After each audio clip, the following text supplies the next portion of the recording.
Wembley. How about a little story? Mulai. Wow, mari kita mulai. Assalamualaikum warahmatullahi wabarakatuh. Saya Sita Putriana Budiarti. Saya Mimi Sherly. Saya Lintang Kinanti. Saya Amelia Fernanda Putri. Saya Kriti Purindinanti. Di sini kami akan melakukan praktikum fisika. Baik, praktikum yang pertama yaitu tasi.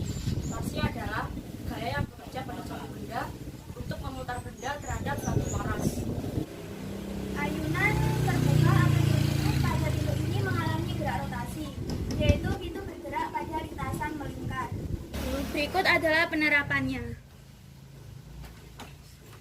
Hukum yang kedua yaitu hukum Archimedes. Pengertiannya, hukum ini menyatakan bahwa setiap benda yang tercelup dalam fluida akan menerima gaya dorong ke atas. Hukum Archimedes ada 3. Yang pertama kita coba dengan jeruk. Kita masukkan ke dalam gelas air. Benda tenggelam. Yang kedua melayang, kita coba dengan es batu. Benda melayang. Kita coba dengan sedotan yang kita lipat. Benda terapung. Gaya angkat ke atas adalah apabila ada suatu benda yang dimasukkan ke dalam fluida atau zat cair, benda itu akan diberi dorongan ke atas. Wow, benda diberi dorongan ke atas. Praktikum yang ketiga yaitu viskositas. Viskositas adalah ukuran kekentalan fluida yang menyatakan besar atau kecilnya gesekan di dalam fluida. Bahan-bahan yang kita butuhkan untuk praktikum viskositas. Bahan yang pertama, sabun cair. Yang kedua, gelas plastik yang sudah dilubangi. Yang ketiga, air. Dan yang keempat, lakban untuk menutup gelas yang kita lubangi. Yang pertama, kita tuangkan sabun cair ke dalam gelas.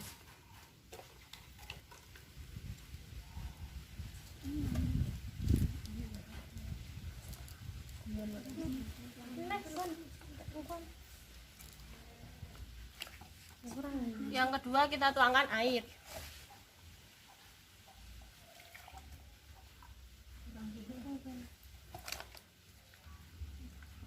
Ini kita dapat menggunakan jika sabun cair. Kekentalannya lebih tinggi daripada air biasa. Ya, jadi kalau yang lebih cepat itu air daripada sabun cair. Yang keempat ialah hukum Pascal. Hukum Pascal adalah tekanan yang diberikan pada zat cair dalam ruang tertutup diteruskan ke segala arah dengan sama besar. Bahan untuk praktikum hukum Pascal adalah yang pertama lakban, yang kedua botol yang sudah dilubangi, yang ketiga besi, dan yang keempat korek api. Untuk melubangi botol ini kita menggunakan besi yang kita panaskan menggunakan korek api. Cara prakteknya, lalu kita buka lakban yang kita rekatkan pada botol.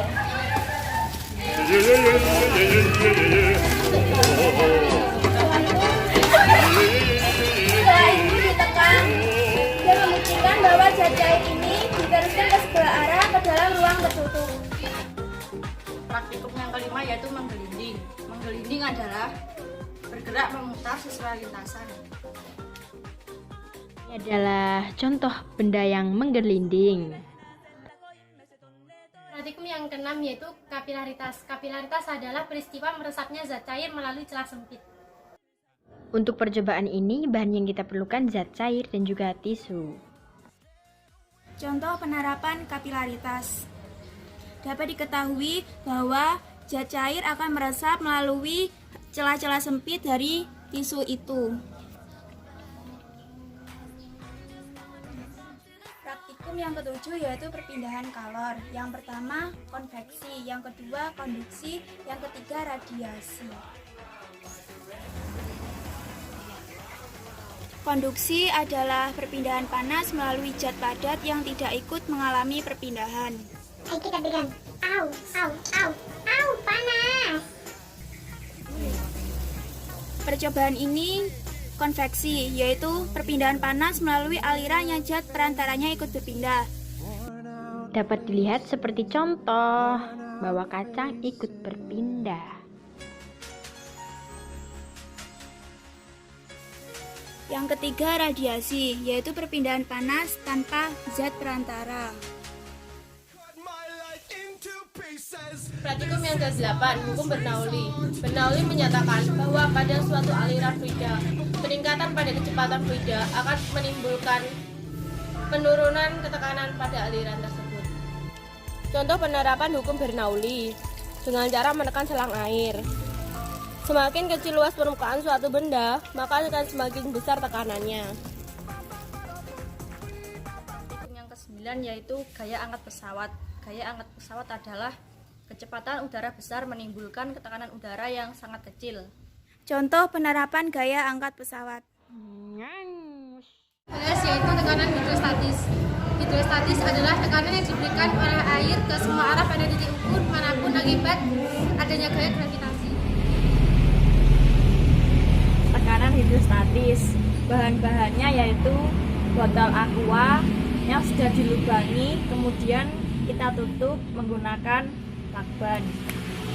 Yang kedua bahannya yaitu gunting, lakban, dan penggaris.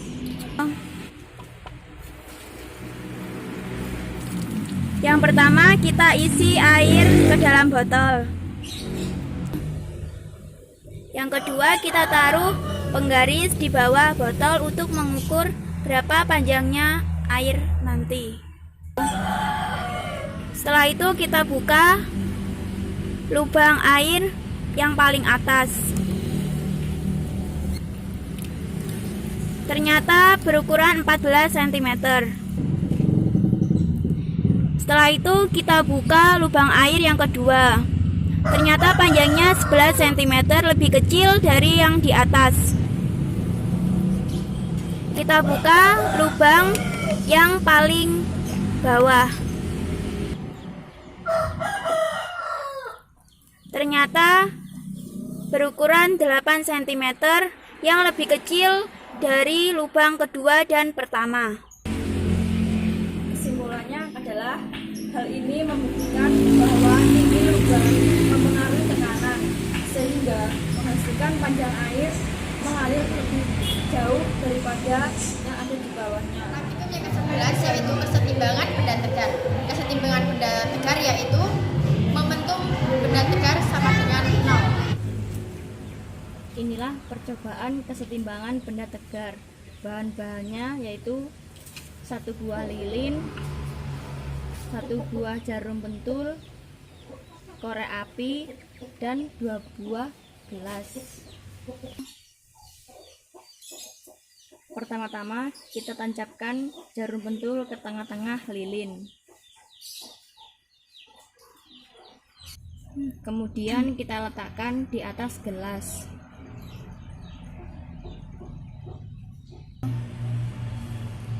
Kemudian kita bakar kedua ujung sumbu lilin.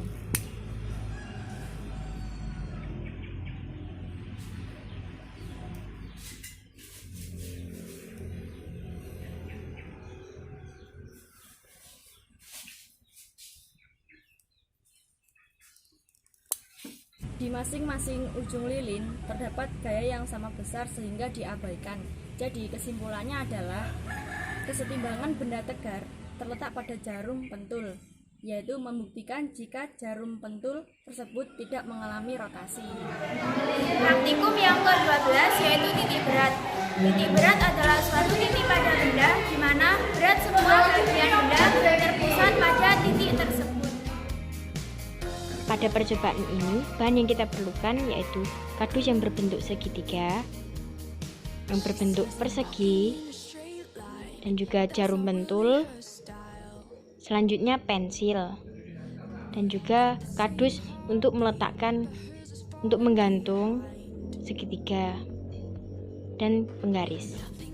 Yang pertama kita akan menentukan titik berat pada bangun segitiga.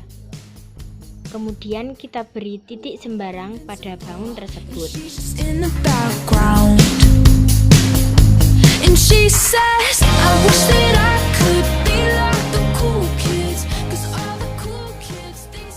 Nah, setelah diberi titik, kemudian kita beri jarum pentul dan kita pasang pada kardus tersebut. Nah, tinggal kita pasang.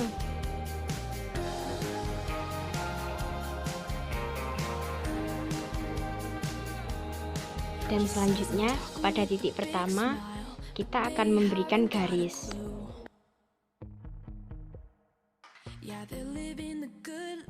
Kemudian kita pasang lagi jarum pentul kepada titik yang kedua.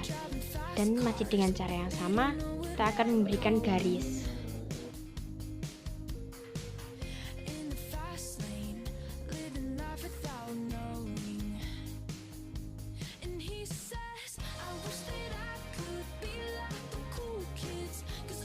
Kemudian lanjut pada titik yang ketiga, kita juga akan memberikan garis.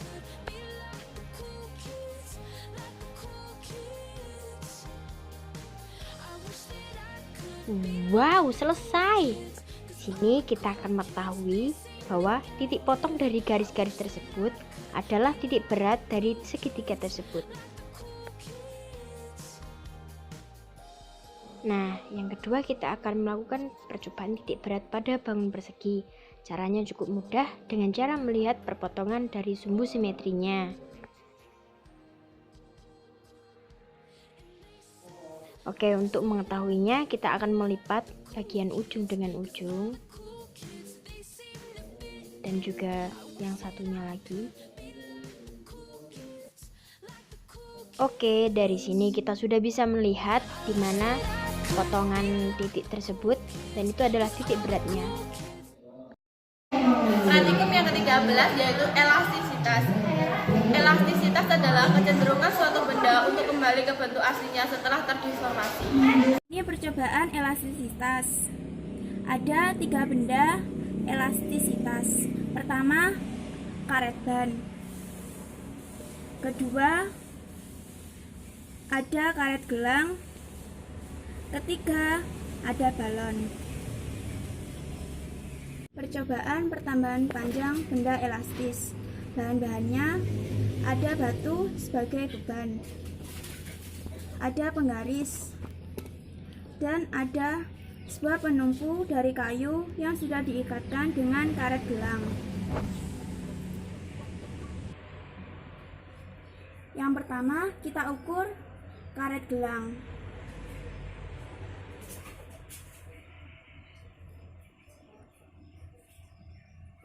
Panjang mula-mula karet gelang yaitu 7 cm. Setelah itu, kita gantungkan batu sebagai beban ini di karet gelang.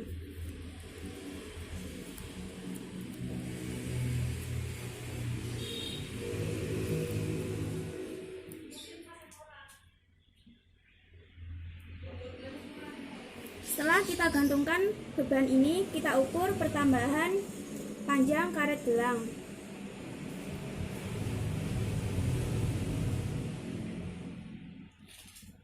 Karet gelang menjadi panjang 11 cm.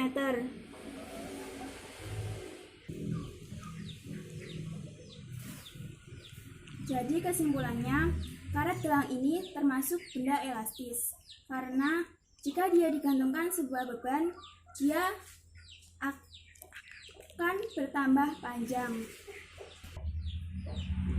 Jadi kesimpulannya, karet gelang ini termasuk benda elastis karena karet gelang jika digantungkan sebuah beban, karet gelang ini akan bertambah panjang. Tegangan permukaan.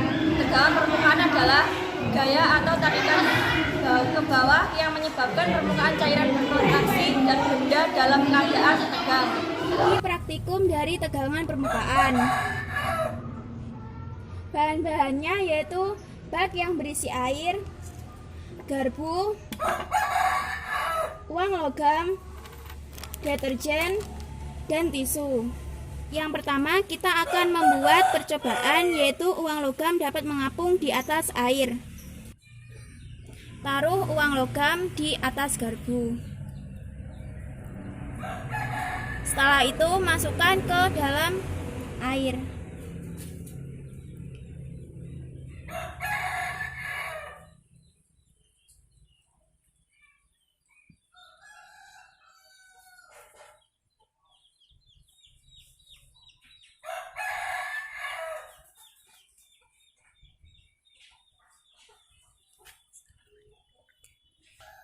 Hal ini membuktikan bahwa uang logam tersebut tidak tenggelam karena adanya tegangan permukaan air yang tidak mampu ditembus oleh uang logam.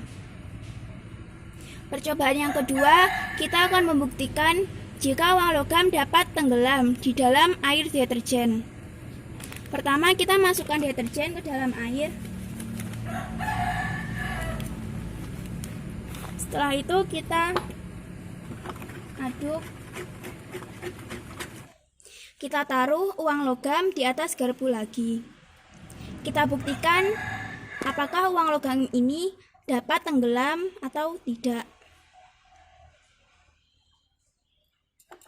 Ternyata iya. Jadi kesimpulannya, ketika uang logam dimasukkan ke dalam air biasa, mereka tidak mampu menembus. Dan jika dimasukkan ke dalam air deterjen, mereka dapat menembus air.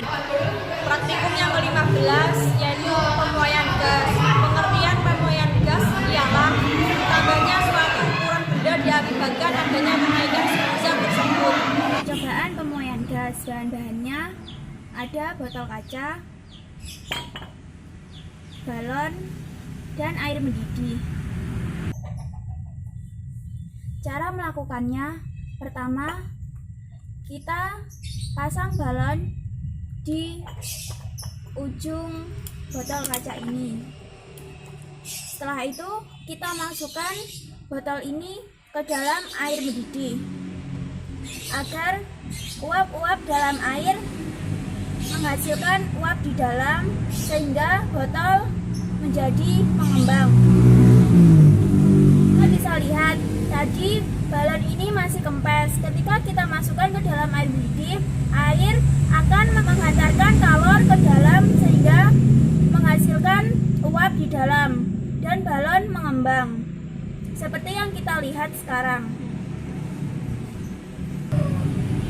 Jadi di sini kesimpulannya, gas bisa memuai ke dalam balon di sini. Wah, balonnya ada gede. Percobaan ke-16 yaitu pencarian dilubangi. Pencarian yang dilubangi adalah benda berongga yang sudah dilubangi dan dapat diisi dengan semua zat cair. Berikut ini adalah contoh percobaan bejana yang dilubangi. Wow!